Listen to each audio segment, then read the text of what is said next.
আমি নানি শাশুড়ির বাড়িতে আসছি, মানে আমার মামা শ্বশুরের বাড়িতে, দুই পাড়ে লেবুর গাছ, এত লেবু ধরে আছে, মানে একদম থোকায় থোকায় লেবু ধরছে। দেখেন দেখেন দেখেন, এই যে যে যে, কিন্তু লেবু গুলা বড় হয় নাই। আমি তারপর একটা নিব। কই রে, এই যে এই লেবুটা একটু বড় আছে, এই লেবুটা কোন রকম একটু বড় আছে, এত লেবু ধরছে। ও বাবা গো, আর কিছুদিন পর আসবে বড় হোক। সেই গন্ধ। তোমাকে তো লেবু ছিঁড়ার দাওয়াত দেওয়া হয়নি, তোমাকে দাওয়াত দেওয়া হয়েছে দুপুরে খেয়ে চলে যাবা। এই লেবু ছিঁড়বা এই জন্য এই ধান্দাতে এতক্ষণ বসেছিলা। কি করবো গাইজ, এত পরিমাণে লেবু ধরে আছে দুই গাছেই, মানে দুই গাছে প্রচুর লেবু ধরে আছে। যদিও বড় হয় নাই, একটাই বড় পাইছি। যদি বড় হইতো তাহলে তো আমি ইচ্ছে মতো ছিটতে পারতাম। ওই যে একটা, ওই যে একটা, ওই যে একটা। ওটা আমি পারতে পারবো না। এদিকে আসো একটু, ওভাবে ধরেই দেখি আমার।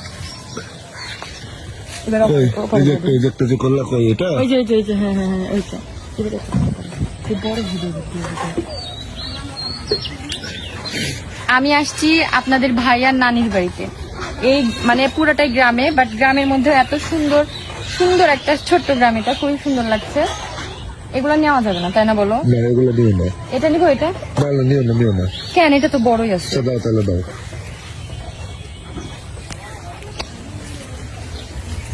কই, আর তো বড় বড় নাই। ওই যে ওই যে ওই যে ওই যে মাথার উপরে।